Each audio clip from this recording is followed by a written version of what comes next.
welcome. Today, I decided to leave the studio and go into the street, into the shop. Guess who I'm meeting? Today, I am meeting Pelaya Epo, also known as Lintin Epo. The name of his shoes, the name of his brand is Lintin Shoes. Okay, so I decided to walk into the shop and surprise him, but I'm already in the shop, so you can find the shoes he has made. You can find, let me touch it small. You can find the shoes he has made. He will come and tell you the names of these shoes, the palms. Okay, you can actually see the things he has made. These are not the only ones he can make.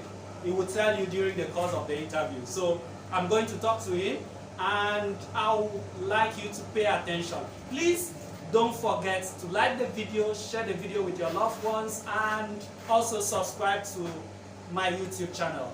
My name is Martinet Wood. Nice meeting you, Mr. Pelaya. Can you join me? Welcome, welcome, welcome. Okay, so I'm here with Mr. Pelaya Epo, also known as Lintin Epo, the owner of Lintin Shoes. You see how handsome he is? Please bring the camera. Let's see his handsome face now. I'll show his handsome face now. Okay. So okay, now I'll just begin talking to you now. So let's get right into it. I'll ask you a few questions. I'm sorry, it's not going to be few, because while you're answering the questions, another one may come up. Please don't be offended. I'm here to expose what you're doing, to show you to the world.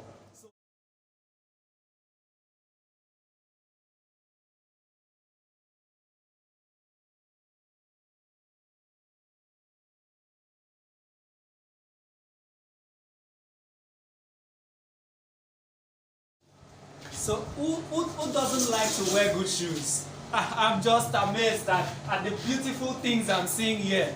In fact, don't even think of it. If you don't carry money, don't come here, okay? Okay, I'm thinking of how I wish I was the one that have all these shoes. They are beautiful, they are wonderfully made. In fact, if you want something that is solid, if you want something that is durable, if you want a design that only you, in fact, it's solely customized for you, visit Lintin Epo.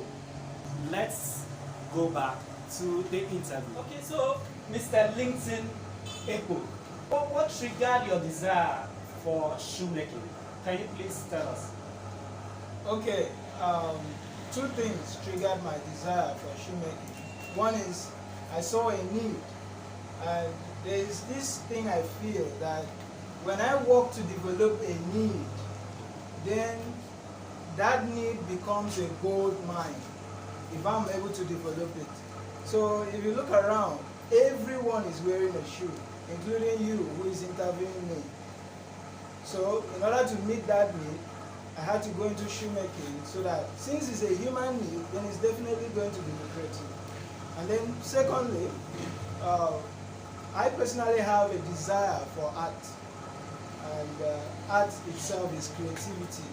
So in order to satisfy that desire, I had to go into shoemaking. And shoemaking is so much of art that I never knew before now. Okay, so thank you so much. How many shoes can you do at a time? Can you make at a time? It's a cover shoe. It takes 2 days, practically 2 days to make a cover shoe. But if it's a slippers or a sandals, you could produce 5 of those shoes, sandals, slippers, in 1 day. There's possibility. Awesome. What type of shoes do you produce? Okay, I make different shoes from cover shoes. Let me mention some of the names you may be familiar with, like the loafer shoes, we have the lace-up shoes, we have court shoes, we have Chelsea boots, we have different kind of shoes down to sandals and slippers too. Oh, okay. So if I needed to make a purchase now, I'll come and tell you I need so kind of shoes, and you actually make them, right? Definitely. Okay. Do you make designs of these shoes yourself, or you hire someone else to do the designs for you? I make everything from scratch to finish. Let me show you an example. Okay, here is a cover shoe. This is actually a lace-up cover shoe. Then this is just a design. First of all, what we do, we have to cover this last with a tape. Make the design, draw it with our pencil, and then after then, we will take this out, and then it will be put in paper before it gets to the leather work. Oh, that's so that is what it entails. That's from the scratch. That's a lot of work. In fact, you're actually doing what an entire company, an entire shoe company would do all by yourself. So actually, shoemaking comprises of three things. We have shoemaking in itself, we have shoe cobbling in itself, and then we have shoe designing. All these three things is inside me. I do these three things at the same time. Okay, so please don't be offended. I'm asking you too many questions. So who can make purchases from you? Generally, anyone can make a purchase from me, but to be specific, people who admire durability, they go for what is durable, no matter how costly it is. Those are the kind of people that patronize me or buy from me. But anyone in general can get it. Okay, so quality and durability is your watchword. Exactly. Okay, so where are you located? Can you tell us so that the viewers, anybody that wants to contact Mr. Lintin Ekpo, Lintin Shoes, can actually do that easily? Okay, I am located in Afaokwa, Oborigem. The roundabout there, that junction. However, if you find it difficult to locate me, you could just type on Google Lintin Shoes, and then you will see a direct, it will take you direct to where a spot where my shop is, and you follow it with like the Google map. It will actually take you to where I am. Awesome, awesome. Okay, so can we leave your contacts below this video so that people can actually see your contacts, sure. and approach you? Yes, sure. Okay, okay. So this one is going to be personal. I'm going to ask you a personal question. Okay, so looking back, has it always been easy getting to where you are today? Of course not. There were challenges, and one of those challenges was capital, raising the business itself. Though it was challenging, I had another challenge coming from peer pressure, as well as well-meaning people who were telling me, but it was at that time that I left high school, so many were telling me to further move. But indeed, it was wisdom to learn a skill, because it is now that I see that I have not regretted that decision in learning a skill first. Awesome. Was capital another challenge? Do you think capital must have been another challenge? Sure, it was. Though I did mention that starting the business, I started the business with 50,000 naira by that time. This time you can't start it like that. I understand. So I think why it's kind of difficult is this work is embodied with machines you need to buy to ease your work. So each machine is very costly nowadays. So the capital to buy machines and the capital to buy materials to work, this became a very big challenge. Oh, I can only imagine. So what type of machines do you have here? Okay, I do have some machines. One of them is the machine for expansion. Okay. Yeah. That machine is used to expand a shoe that has been tight fitting.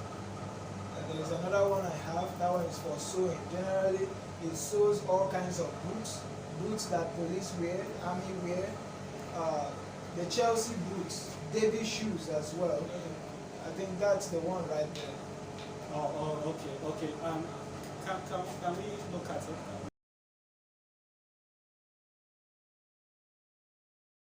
How one do you want to show us? Okay, so that's the expansion machine. What this one does is it actually expands the shoe that is tight fitting.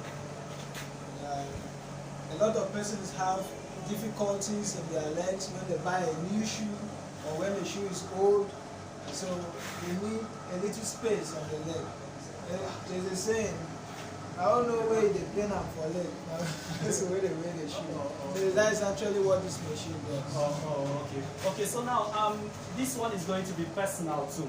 What qualities has actually helped you grow to this stage? Basically, it's humility. Being humble has really helped me. Humility starts right from where I trained, the training ground. And then humility is also needed because you will be having public coming to you. It takes humility for you to understand the people that are coming, being able to satisfy them by your reaction and what you say to them. You think that's really helped? Thank you. You've mentioned just humility. Are there other qualities? Yes, there is. There is also creativity. Okay. That kind of person. I'm not stagnant to what I know how to do. I learn from others. I watch a lot of YouTube channels. I also watch others from different countries who produce shoes. I even take my time to watch those who are in factory, bigger factories. Though they are using a machine, but I'm using hands.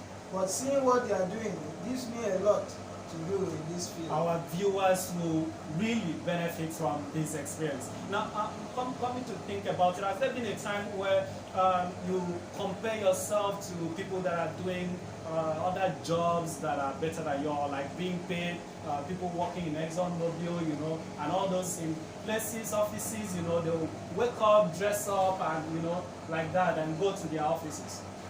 Well, if I end up thinking so much about them, I think I'll be overly anxious because I'm kind of satisfied and contented with it. I don't have any regrets because this is lucrative and it gives me money for the primary things I need in life, which is food, shelter, and clothing. Okay, so at this point, I would like to ask you, what's your advice to every young man and young woman out there? Yeah, I'd like to say this, that it is wisdom, like I said before, to learn a skill before you could think of higher things you could do with your life. Learning a skill is very important because it will help you to you'll be concentrated on one thing in life, and it will help you to not to be too dependent on parents. When you have a skill you are doing, you will be able to take care of yourself. So I think it's wise to learn a skill. Thank you. I love the word dependence. Not on parents, but on one's self. So at this point, I'd like to ask you this question. Where do you see yourself in the next 5 years? Because I'm imagining you waking up, entering your car, and then actually driving into this office. Not necessarily. But though we hope for good things to happen. But I see that this is just with the hands, and it's like this. The more I keep buying machines to this work, the more the work becomes easier. I always envision having a mini factory, a sort of mini factory. So with time, I hope those goals will be realized. Mr. Lintin, I'll definitely visit you in the next 5 years, and we'll show our viewers where you are. In fact, even if it's not in the next 5 years, if you expand in the next 2 to 3 years, we are watching the progress. So we'll see where you're going to be in the next years to come. So, would you recommend the Wood House to our viewers? Sure. I would like to say that we can like and subscribe to that YouTube channel, Martinez Wood. I mean, am I correct? No, it's the Wood House. The Wood House. Okay, it's the Wood House that's on YouTube. I would like to say that part.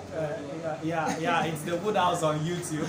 And then apart from that, we're actually going from shop to shop now. Like we're leaving the studio, going from shop to shop now, showcasing people's business, showcasing their talents, what they are able to achieve, even if it's quite small. We're encouraging them to come forward and show the world what they are doing. Someone might be interested. So you want to continue from there? Thank you very much. Okay. I'll cut there. So, to every viewer out there who is also doing a business similar to mine or something different, I'd like to recommend you to the wood house. So in their YouTube channel, you can like, share, and comment as well to the YouTube channel. Thank you so much for hyping us. We are doing very great. So if you're here in the city of Eket, I'm inviting you to please drop your contacts and drop what you do below these videos.